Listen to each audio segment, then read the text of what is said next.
Hello guys, welcome to Apex Study. आशा करता हूँ आप सभी काफ़ी अच्छे से होंगे तथा छत्तीसगढ़ राज्य सेवा परीक्षा 2020-21 की शानदार तैयारी कर रहे होंगे। आज के इस वीडियो में हम जो है जनरल स्टडी के पेपर 1 जिसके अंतर्गत आपको भारत का सामान्य अध्ययन तथा छत्तीसगढ़ का सामान्य अध्ययन, ये दो पार्ट में आपको प्रश्न पूछना है।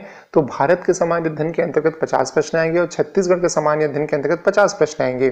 तो भारत के सामान्य अध्ययन के अंतर्गत जो 50 प्रश्न आने वाले हैं भारतीय इतिहास एवं संस्कृति से, भारत का स्वतंत्रता आंदोलन, भारतीय राज्य व्यवस्था एवं संविधान, भारतीय अर्थव्यवस्था, विज्ञान तकनीक, खेलकूद तथा समसामयिक की घटनाओं से संबंधित महत्वपूर्ण जो है 50 प्रश्नों का जो है संग्रह है। हम जो है कई सीरीज में जो है इनको देखेंगे, ठीक है, कई सेट्स में जो है हम इसको देखते रहेंगे ताकि आपकी तैयारी जो है एक शानदार तरीके से हो जाए। काफ़ी ज़्यादा सेलेक्टेड क्वेश्चन को ही जो है इसमें लिया गया है। वीडियो स्टार्ट करने के पहले मैं कहना चाहूँगा, यदि आपने हमारे चैनल को सब्सक्राइब नहीं किया है तो सब्सक्राइब कीजिए तथा वीडियो के बेल आइकन के ऑल बटन को प्रेस कीजिए। साथ ही वीडियो की PDF प्राप्त करने के लिए आप हमारे वेबसाइट www.apexstudy.co.in का अवलोकन करें तथा उसकी भी नोटिफिकेशन बेल को ऑन कर लीजिए। तो ज़्यादा समय ना लेते हुए चलिए दोस्तों वीडियो शुरू करते हैं। भारतीय इतिहास एवं संस्कृति के अंतर्गत पहला प्रश्न है, शक संवत कब से माना जाता है? तो शक संवत कब से माना जाता है? 78 ईस्वी यानी कि 78 AD से माना जाता है। दूसरा अति महत्वपूर्ण प्रश्न है, महाराजाधिराज की उपाधि धारण करने वाले प्रथम गुप्त शासक कौन थे?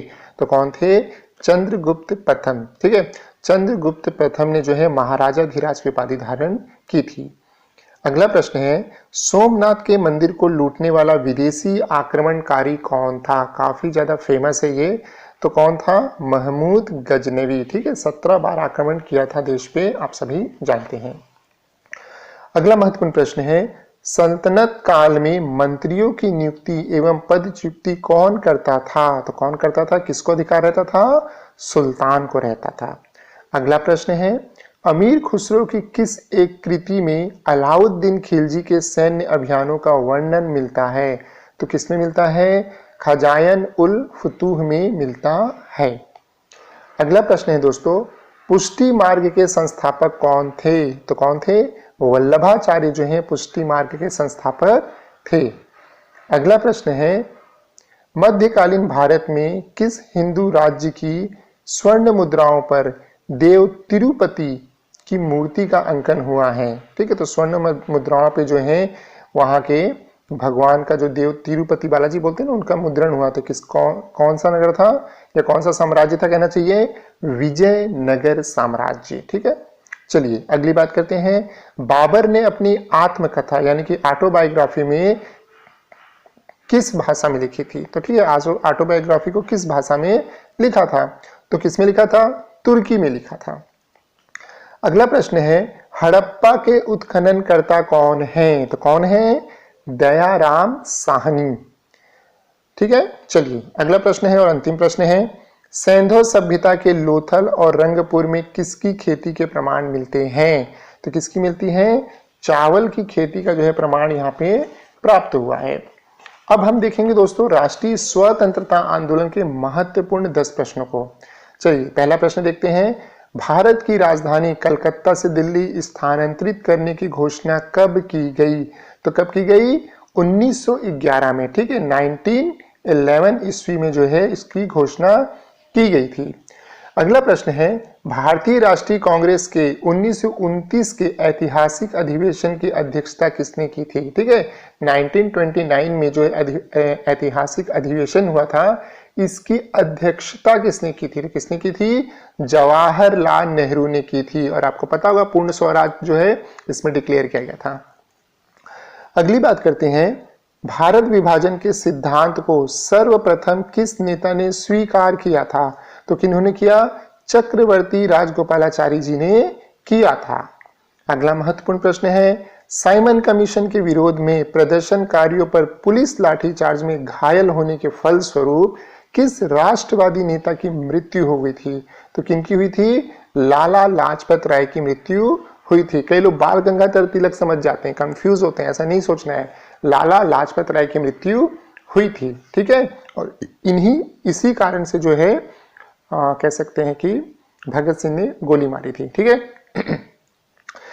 देखिए अगला प्रश्न है, केंद्रीय असेंबली में बम फेंकने में भगत सिंह का साथी कौन था? तो कौन था?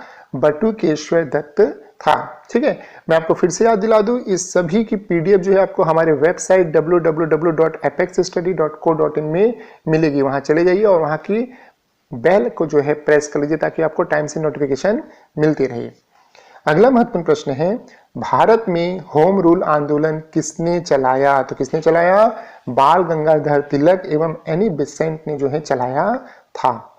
अगला महत्वपूर्ण प्रश्न है, मुस्लिम लीग ने भारत विभाजन की मांग सबसे पहले कब की थी? तो कब की थी? 1940 में जो है ये की थी कि भैया हमको जो है अब एक अलग जो है राज्य दे दीजिए, एक अलग देश दे दीजिए। और नाम क्या सुझाया गया था? चौधरी रहमत अली के मस्तिष्क में सबसे पहले आया था पाकिस्तान नाम रहेगा। चलिए अगला देखते हैं, कॉमनवेल्थ पत्रिका का प्रकाशन किसने किया था? तो किन्होंने किया था? एनी बेसेंट ने किया था। अगला महत्वपूर्ण प्रश्न है, बंग विभाजन किसके शासनकाल में हुआ? तो किनके शासनकाल में हुआ था? लॉर्ड कर्जन के शासनकाल में किया गया था। अगला प्रश्न है, बाल गंगाधर तिलक भारतीय राष्ट्रीय कांग्रेस के अध्यक्ष कब रहे? तो बाल गंगाधर तिलक जो है दोस्तों वो भारतीय राष्ट्रीय कांग्रेस के अध्यक्ष कभी नहीं रहे। ठीक है, कभी नहीं रहे, इस चीज को आप ध्यान में रखिएगा, ऐसे ही घुमा के प्रश्न पूछता है। अब हम बात करते हैं दोस्तों भारतीय राज्य व्यवस्था एवं संविधान से संबंधित महत्वपूर्ण प्रश्नों को। चलिए पहला प्रश्न है, भारत में नए राज्य की स्थापना किसकी अनुमति से की जा सकती है? तो किनकी अनुमति से होती है? संसद की अनुमति से, भारतीय संसद की अनुमति से बनता है। दूसरा प्रश्न है, संविधान के अनुच्छेद 360 में किसका प्रावधान है? तो किसका प्रावधान है? वित्तीय आपातकाल स्थिति लागू करने का प्रावधान किया गया है इसमें। अगला महत्वपूर्ण प्रश्न है, भारतीय संविधान में प्रदत्त मूलभूत अधिकारों को निलंबित करने का अधिकार किसको है? तो कौन कर सकता है? भारत के राष्ट्रपति कर सकते हैं। कब कर सकते हैं? आपातकाल की स्थिति में। अगला प्रश्न है, भारत के राष्ट्रपति का निर्वाचन निर्वाचक मंडल द्वारा होता है जिसमें शामिल होते हैं। तो कौन कौन शामिल होते हैं? संसद के निर्वाचित सदस्य तथा राज्य विधानसभाओं के निर्वाचित सदस्य। ठीक है ना, मनोनीत सदस्यों का कोई रोल नहीं होता है। अगला प्रश्न है, संविधान के किस भाग में लोक कल्याणकारी राज्य की अवधारणा निहित की गई है? तो कौन से भाग में कहा गया है? राज्य के नीति निदेशक तत्वों में जो है इस चीज को शामिल किया गया है कि राज्य जो है लोक कल्याणकारी कार्य करेगा। अगला है, संघ क्षेत्र का प्रशासन किसके द्वारा किया जाता है? तो जो संघीय क्षेत्र होता है उसका प्रशासन जो है भारत के राष्ट्रपति के द्वारा किया जाता है। अगला महत्वपूर्ण प्रश्न है, संघीय मंत्री परिषद किसके प्रति उत्तरदायी होती है? तो संघीय मंत्री परिषद जो होती है वो लोकसभा के प्रति उत्तरदायी होती है। ठीक है, चलिए अगला प्रश्न देखते हैं, जम्मू कश्मीर का संविधान कब लागू हुआ? तो कब लागू हुआ था? 26 जनवरी 1957 को ये लागू हुआ था। आप जानते हैं ना, जम्मू कश्मीर का अलग ही संविधान चलता था।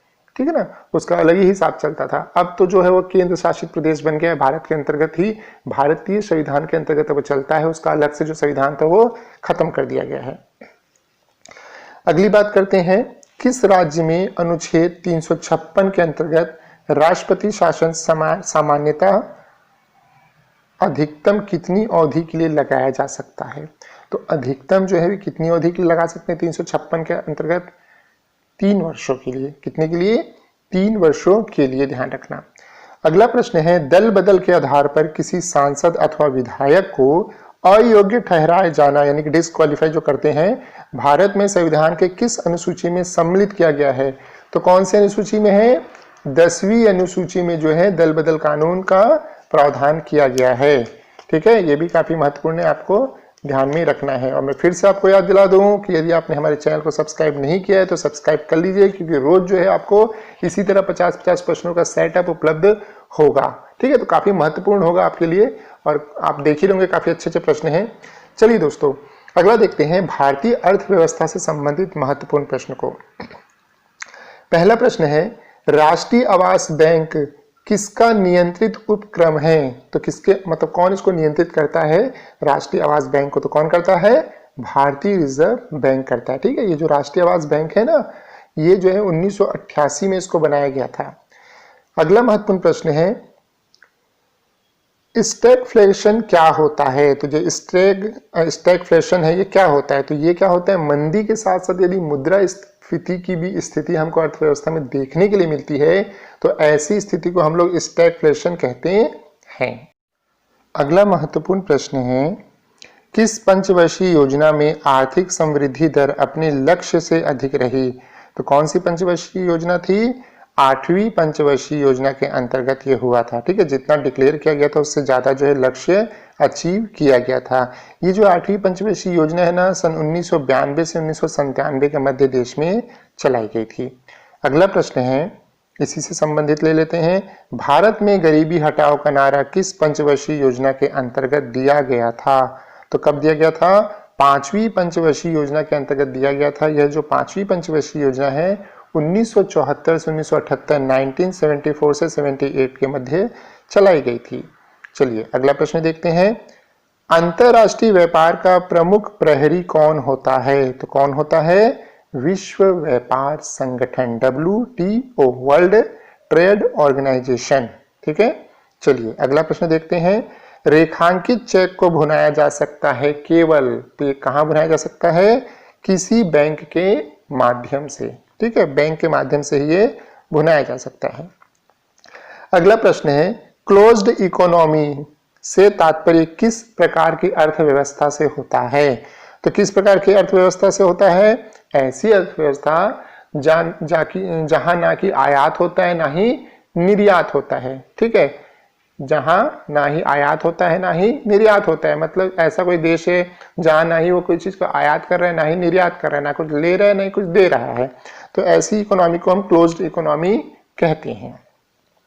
ठीक है, चलिए अगला प्रश्न देखते हैं, भारत में बीमा कंपनियों के लिए मुख्य विनियामक प्राधिकरण कौन सा है। ठीक है, मतलब कि जो रेगुलेटरी अथॉरिटी है वो कौन सा है, तो कौन सा है, इरडा। ठीक है, IRDA, इरडा जो है ये बीमा कंपनियों का मतलब समझ सकते हैं मुख्य जो है विनियामक प्राधिकरण होता है। ठीक है, चलिए दोस्तों अब हम बात करते हैं अंतिम प्रश्न अर्थव्यवस्था के, भारत की कौन सी पंचवर्षीय योजना सोवियत मॉडल पे आधारित थी। तो कौन सी थी, द्वितीय पंचवर्षीय योजना थी जिसे PC महानाबोलिस के मॉडल के आधार पे बनाया गया था।